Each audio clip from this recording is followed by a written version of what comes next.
Machines ऐसी चीज़ है जिससे लोग और ज़्यादा आलसी हो रहे हैं, जैसे मशीन से डायरेक्टली लाइट को ऑफ करना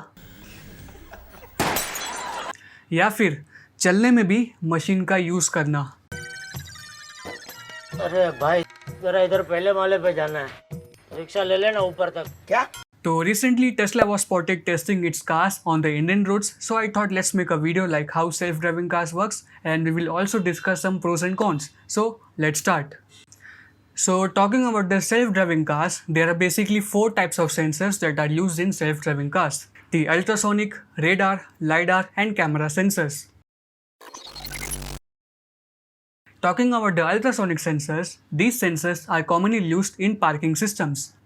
That beep beep sound you hear when you are in the reverse mode. The idea of ultrasonic sensors comes from the nature through a process called echolation. Let's understand this with an example. Bats and dolphins use this process to create sound waves, which they send out and it returns back from the environment. And the amount of time it takes to return back tells you the distance of the surrounding objects.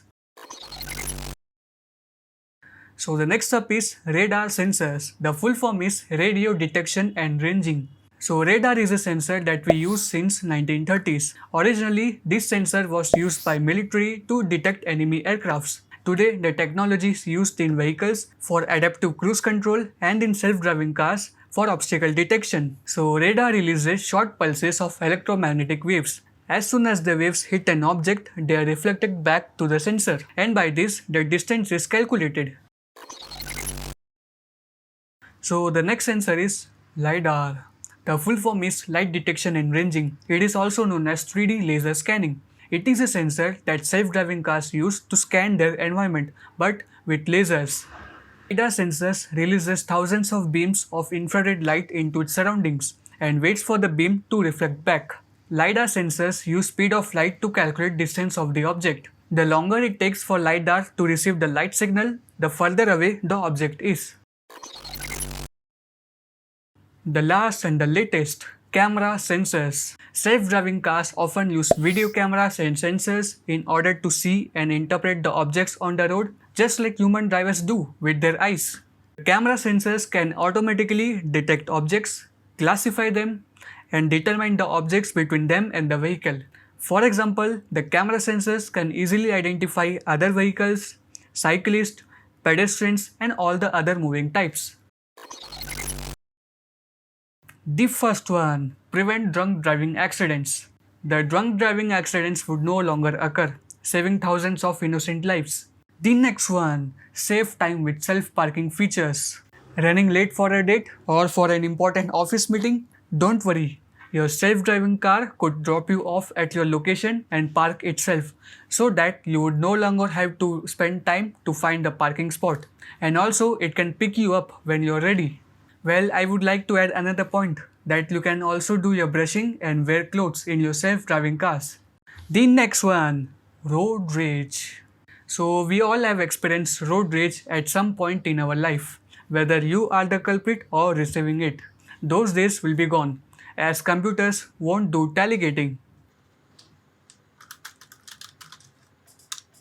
Tailgating means drive too closely behind another vehicle. That means lot of less aggression on the road. The last one, beneficial for disabilities. Those with disabilities with ability to drive would no longer have to rely on other cars or public transportation. Now let's talk about some cons. The first one is the cost of the self-driving cars. The cost of the self-driving car would be substantially higher than your average vehicle. The prices would go down over time, but in the beginning, the price would be unreachable to many people. The next one, भूल गया मैं. Risk of accidents. फिर भूल गया. Okay, so the driverless cars depend heavily on the computer system, making them more vulnerable to the hackers. For example, an error occurred after an OTA update, which led to glitches and potential accidents, which could have been prevented by the human. Okay, so the next one is technological failure. If other technology fails, such as traffic signal is not working, which the self-driving cars rely on, it could lead to potential accident because there is no such technology that can see the human signals. For example, in the event of accident where traffic police is directing the other vehicles, it could lead to potential accident because the self-driving car could not understand the human signal.